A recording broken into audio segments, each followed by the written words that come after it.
아 글쎄 안 들려 들을 뉴스 없어 아무 뉴스도 귀에 들어오지 않아 듣고 또 들어도 들을 뉴스 없어 만드는 게 입으로야 이동영의 뉴스 정면승부 YTN 라디오 이동영의 뉴스 정면승부 3부 시작하겠습니다. 우리 언론의 부동산 보도 태도 어제에 이어서 오늘도 짚어보겠습니다. 그것을 위해서 특별한 분 한 분 모셨습니다. 어제 변상욱 기자가 잠깐 언급했던 내용인데 강남 일대 이른바 기자 아파트가 있다. 이 주장은 지난 2018년 뉴스타파가 보도한 기자와 부동산 탐사 보도에서 근거를 찾을 수 있습니다. 당시 관련 내용을 직접 취재한 분이고요. 현재는 KBS 라디오에서 최경영의 경제쇼를 진행하고 있습니다. 최경영 기자 스튜디오에 나왔습니다. 어서 오십시오. 네, 안녕하십니까? 예. 자, 이동영 뉴스 정면승부 나온다고 하면 KBS 내부에서 환영하지 않을 것 같은데.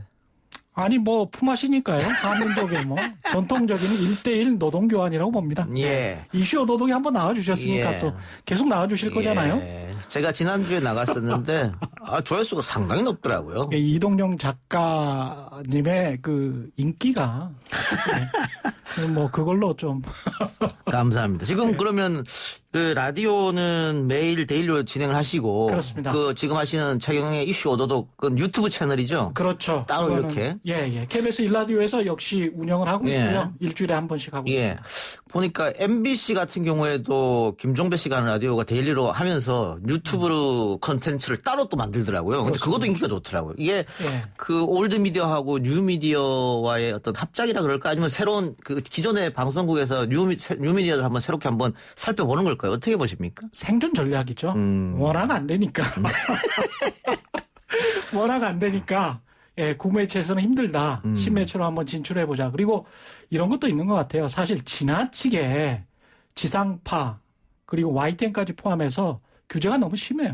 그렇죠. 예. 예. 그래서 뉴미디어에 대한 규제는 상대적으로 굉장히 거의 없다시피 하잖아요. 그럼요. 예. 그런 측면에서 거의 불공정한 게임이다. 그러니까 같은 이슈나 사안을 놓고도 예. 시청자들이 바라봤을 때 그렇죠. 규제가 없는 상태에서 말하는 거 듣는 거하고 그렇죠. 여러 가지 규제가 있는 거 듣는 거 완전 다르잖아요. 그렇습니다. 예. 그렇기 때문에 그러면 예. 이슈 오도독에서는 그 KBS 라디오에서 하는 것보다 할 때보다 더 편하게 하시겠네요. 훨씬 더 편하게 하고요. 그다음에 이제 지상파 라디오도 지금 뭐 특정 기업이랄지 이런 것들은 이야기를 굉장히 많이 하거든요. 경제쇼를 하면서도, 최경영의 경제쇼를 하면서도.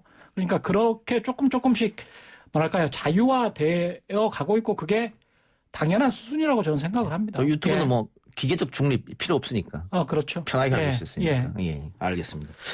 그 최경영의 경제쇼와 더불어서 이슈 오도독도 여러분들 많이 사랑해 주시고요.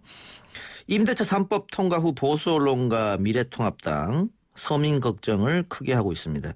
그런데 사실 법 자체만 놓고 보면 임차인을 위한 법이지 않습니까? 집주인을 위한 법이 아니고. 예. 그런데 왜 이 법이 문제가 있다 이렇게 이야기하는지는 잘 모르겠어요. 그게 관점의 차이겠죠. 뭐 이렇게 해서 공급이 좀 주춤거릴 수 있다. 전세가 월세로 바뀔 수 있다. 이렇게 하면서 이제 서민 걱정을 진심으로 하고 있으실 수도 있고요.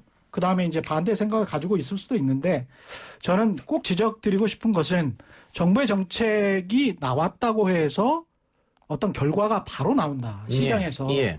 이건 정말 단순 무식한 생각인 것 같아요. 그러니까 원인과 결과의 경제학이라고 생각을 해보신다면 굉장히 많은 시장의 요소들이 있거든요. 그중에서 정부의 정책은 단 하나일 뿐이다.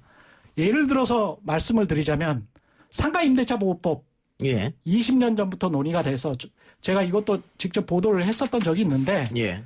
똑같이 이야기가 됐었습니다. 사유재산권 침해. 이렇게 되면 오히려 임차인들에게 불리하다. 그런데 시장이 결정했거든요. 공실률이 훨씬 더 높아졌고요. 그건 시장의 상황에 따라서 변하는 것이지 그렇죠.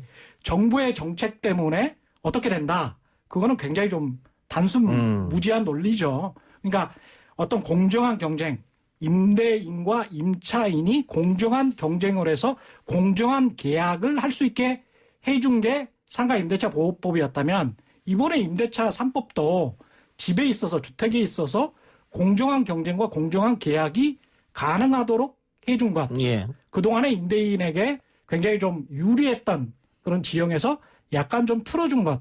그 정도라고 생각하면 예. 될 것 같습니다. 그러니까 89년에 예. 전세 계약 1년을 2년으로 바꿀 때도 이런 논란이 좀 있었습니다. 그때도 전세가 똑같아요. 씨가 마를 것이다 그래갖고 했거든요. 똑같았습니다. 예. 예. 그런데 지금 그 윤희숙 의원의 발언 신드롬의 주인공이 됐는데 전세가 씨가 마른다. 이것은 바로 그렇게 예측할 수 없다 이 말씀인 것 같고. 예. 박근혜 정부 시절에 박근혜 전 대통령 또 당시 최경환 대표가 월세 전환은 거역할 수 없는 대세라고 했을 때 우리 언론이 여기에 대해서 별토를 달지 않았거든요. 아무도 토 안 달았죠. 근데 이번에는 여당 의원들이 같은 얘기를 했는데 이번에는 왜 이렇게 벌떼처럼 나서서 난리가 났을까? 모르겠어요. 그걸 너무 저도 궁금해요. 예. 여쭤보고 싶어요. 왜냐하면 4, 5년 전에는 전혀 이게 마치 대세라고 생각을 했고 실제로 지금 월세 비중이 훨씬 높거든요. 예. 전국 주택으로 따져보면 한 특히 1인 가구가 많으니까. 그렇죠. 예. 예.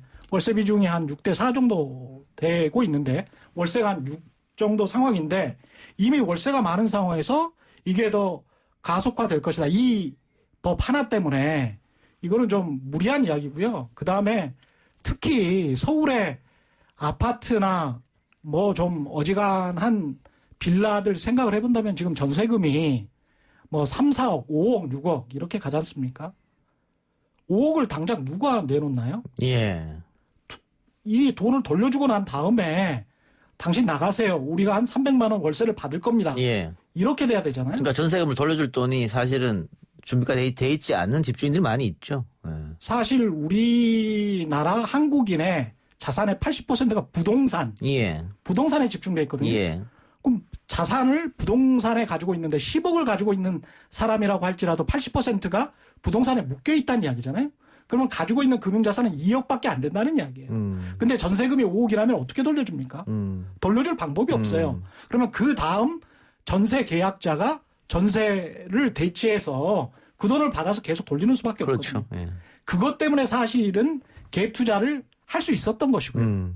그러니까 갭 투자라는 말도 지금은 굉장히 일반화되고 상용화됐지만 갭 투자라는 말이 처음 언론에 등장한 거는 2015년이에요. 예. 2015년부터 갭 투자가 등장했는데 그때가 어떤 때였냐? 전세가와 매매가가 거의 닿을 정도로 비슷했어요. 예. 수원 지역 같은 경우는 뭐 2천만 원, 3천만 원밖에 차이가 안 난다. 그럴 때가 2015년입니다. 그러니까 2, 3천만 원으로 갭 투자를 해서 전세 계속 살게 하고 예. 그다음에 그 어떤 시세 차익을 노리겠다. 매매를 통해서 시세 차익을 노리겠다. 그거를 허용을 몇 년 동안 해줬었거든요. 근데 지금 상황은 그것도 허용이 안 되죠. 그래서 갭 투자도 힘들어요. 그런 상황에서 돈도 없어. 어떻게 그게 단숨에 월세로 전환. 월세로 다 예. 전환이 된단 말이죠. 시장 상황을 전혀 이해를 못하고 있는 것 같아요. 예. 그 갭 투자 말씀하시니까 예를 들면 10억짜리 아파트를 전세 9억에 9억 끼고 본인 돈 1억만 가지고 산 거잖아요. 그렇습니다. 나중에 집값이 오른다는 거를 예측을 하고.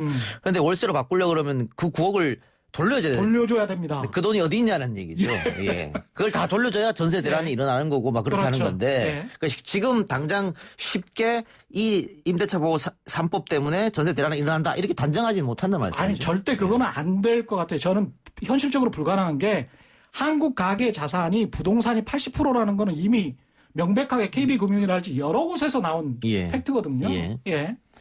알겠습니다. 자, 그런데 오늘 그 조선일보 일면 기사가 정부 말 믿고 임대사업 돌아온 건 세금 지옥 뭐 이런 겁니다. 예. 요지는 정부가 임대사업자 등록하라 혜택 주겠다 해서 했는데 지금은 죄인 취급한다 이런 내용인데 일정 부분 맞는 얘기도 있는 것 같아요. 그러니까 정책이라는 게 뭐 연속성도 있어야 되고 신뢰성도 있어야 되는 건데 이 부분에 대해서는 이번 정부가 실기한 거 아니냐. 실기 저는 두 가지 측면에서 비판하고 싶은데요. 예. 일단은 법적 안정성이라는 측면에서 정부가 비판받아야 마땅하다고 봅니다. 이거는. 예. 법을 만들어 놓고 그다음에 되돌리겠다고 하면 이건 소급 적용하겠다고 하면 이거 안 돼요. 예. 이런 식으로 법을 왔다 갔다 해버리면 법을 믿을 국민들이 없고요. 이건 굉장히 잘못한 정책이라고 보고 2017년 12월에 이 법이 왜 이런 정책이 왜 통과가 됐는지 그리고 2017년 12월이면 2017년 6월에 김현미 장관이 취임하면서 투기 세력과의 전쟁을 스스로 선포를 했단 말이죠. 예. 근데 임대주택 사업자 등록과 관련된 법은 오히려 투기 세력을 조장하는 거예요. 예. 그러면 6개월 동안 업무 파악이 안 된 건지 파악이 안 됐다면 무능한 것이죠. 그리고 이게 그 무능한 건지 만약에 몰랐다면 이거는 정책의 일관성이 전혀 없는 거니까 여러 측면으로 비판받을 수밖에 없습니다. 이 부분에 대해서는 알겠습니다. 그럼 우리 오늘 본격적으로 다룰 이야기가 제가 모두에도 말씀드렸습니다만 결국은 우리 언론이 지금 쓰는 행태를 보면 임차인을 위한 글쓰기가 아니고 집주인을 위한 글쓰기를 많이 한다. 그렇게 여론을 만들어가는 것처럼 보인다. 이런 이야기가 많아요. 그럼 왜 그러느냐. 일단은 광고주들이 건설업자들이 많다. 그러니까 광고주 눈치를 안 볼 수가 없지 않느냐. 뭐 이런 주장이 하나 있고요. 또 하나는 기자들 자체가 기득권이다. 부동산 기득권. 어떻게 보십니까? 일단은 기자들도 이제 두 부류로 나눠야 될 것 같아요. 그러니까 강남에 살고 있는 데스크급 이상의 간부들. 그리고 정말 열심히 공부해서 지금 들어왔어요. 좋은 회사에 들어와서 좋은 언론사에 들어왔습니다. 좋은 언론사라는 것은 돈을 많이 주는 언론사겠죠. 그 친구들이 어떤 환경에서 어떤 고등학교와 대학교를 나왔고 추구하는 것이 무엇인지에 관해서 이야기를 들어보면 어쩌면 50대 이상, 저도 50입니다만 50대 이상의 간부급과 30대 초반의 청년 기자들의 생각이 일치하는 부분이 다를 수가 없다. 일치하는 부분이 있을 수도 있다. 이런 거죠. 뭐 그 서울대학교 출신 비율을 보면 지역적으로 강남이 가장 많다. 뭐 그런 얘기가 있잖아요. 똑같습니다. 지금 언론사에 들어온 친구들의 어떤 지역, 그다음에 외국어 고등학교, 특목적고 비율 이런 것들을 과거와 비교를 해보면 제가 95년도에 KBS에 입사했을 때 지역 출신들이 50%였거든요. 거의 없어요. 제가 최경영 기자 방송에 나가면은 제가 어떻게 평론하면 최경영 기자 깜짝깜짝 놀랍니다. 어떻게 그런 걸 다 아냐고. 근데 제 반대로 오늘 제가 놀랐습니다. 이런 관점에서 이야기를 하시다니. 아니 그 후배들이랑 이야기를 하다 보면 저랑 생각이 많이 다르더라고요. 근데 다른 이유가 뭘까라고 곰곰이 생각을 해보니까 그럴 수도 있겠구나. 그게 맞을 수도 있어요. 그리고 그 친구들 생각에는. 또 뉴스타파 계실 때 이게 한번 조사한 거 있었습니까? 기자들의 부동산 소유 행태. 그때 제가 이제 어떤 선배 기자가 관훈클럽 회원, 이거는 관훈클럽은 이제 중견 기자들의 모임이지 않습니까? 그래서 그 중견 기자들 한 1000여 명을 대상으로 조사를 해봤는데 서울에 25개 자치구가 있잖아요. 근데 그 중에서 몇몇 구는 살지 않거나 한두 명만 살고 강남, 서초, 송파에 집중적으로 한 40~50% 정도 살아요. 몰려있다? 몰려있고 또 소유 여부도 주민등록이 아니죠. 등기부등본을 떼서 다 조사를 해보니까 이게 소유도 많이 하고 있고 게다가 재건축 아파트도 소유를 많이 하고 있어요. 그리고 이분들이 경제부장이랄지 논설위원이랄지 그 언론사의 어떤 논조를 정하는 분들이 굉장히 많아요. 간부도 최고위급 간부들도 많고 그중에서 논설위원 했던 분은 최근에 정말 최고의 간부, 제가 말씀드릴 수는 없습니다만 한 신문사의 그 사장 레벨까지 올라가셨더라고요.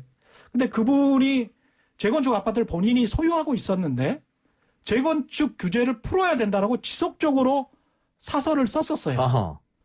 그건 그 소위 말하는 이해 충돌 아닙니까? 이해 상충이라고 볼 수밖에 없는 거죠. 그런 거는 기자들이 비판하는 이해 상충이라고 볼 수밖에 없는데 그걸 또 본인의 어떤 양심에 따라서 나는 원래 재건축 규제를 푸는 게 나의 이데올로기다.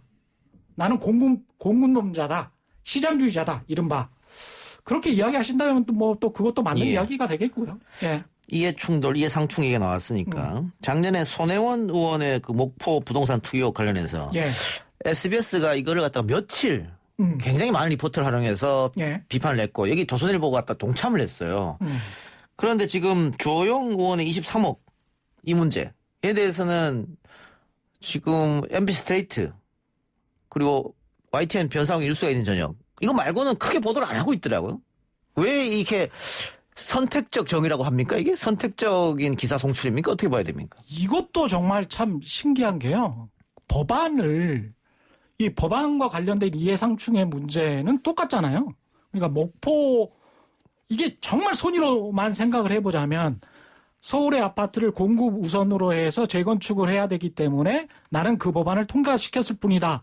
그 소리를 믿어준다면 목포같이 낙후된 지역을 개발을 해야 돼서 나는 그거를 직접적으로 투자도 하고 투자도 독려를 했다라는 손혜원 의원의 말도 믿어줄 수밖에 없는 거거든요. 근데 이해상충이라는 거는 꼭 그렇지가 않잖아요. 이해상충 의혹이 들어가는 것은 우리가 뭐 전통적으로 오얏나무에서 가끔 매지 말라고 하지 않습니까? 예. 그러면 본인이 설사 그런 생각을 가지고 있다고 하더라도 본인은 그런 법안에 참여하지 않는 것이 맞는 것이죠.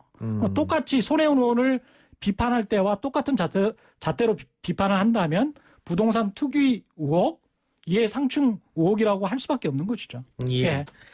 또 있습니다. 이 종부세 좀 보유세나 종부세 이렇게 올리면 세금 폭탄이라고 돼서 특별하지 않습니까? 그런데 최근에 문재인 정부 들어서 집값이 많이 올랐기 때문에 그렇게 따지면 사실 세금 오른 거 그거 세분의 피라고밖에 볼 수 없거든요. 집값 상승에 대비하면. 그리고 우리 일반 국민들이 이렇게 종부세나 보유세 낼 정도의 주택을 소유하지 않고 있으니까. 그런데 이걸 전체적으로 세금 폭탄이라고 돼서 특별한 게 과연 옳은 일이냐. 이것도 정말 과대 포장돼 있는 것 같은데 종부세 보도가 너무 많이 나오는 거를 언론인 여러분들이 스스로 한번 생각해 보셔야 될 게 재산세를 내는 사람들의 1%가 종부세를 내고 있습니다. 재산세를 내는 사람들의 1%, 예. 재산이 있는 사람들의 1%. 우리나라 유주택자는 전체 가구의 55%입니다. 45%는 무주택자예요. 예. 그러면 전체 인구의 도대체 몇 퍼센트를 상대로 이야기를 한다는 거예요. 그리고 언론의 공공성이라는 측면에서 봤었을 때 그러면 그만큼 공영임대주택, 공공임대주택에 관한 관심 그런 기사가 그만큼 나왔냐? 전혀 아니거든요. 정말 전혀 아니에요. 그러면 공공임대주택에 대해서는 아무런 이야기를 안 하는 건 아니지만 거의 관심을 기울이지 않고 오로지 종부세만 이야기하는 이유는 뭐죠? 그게 그렇게 큰 사회 문제입니까? 경제 문제입니까? 그렇지 않거든요. 예. 알겠습니다. 제가 두 가지를 아까 처음에 의혹을 얘기했는데 하나는 기자들의 부동산 기득권 거기에 대해서 말씀해 주셨고 또 하나가 광고주의 영향력입니다. 건설사.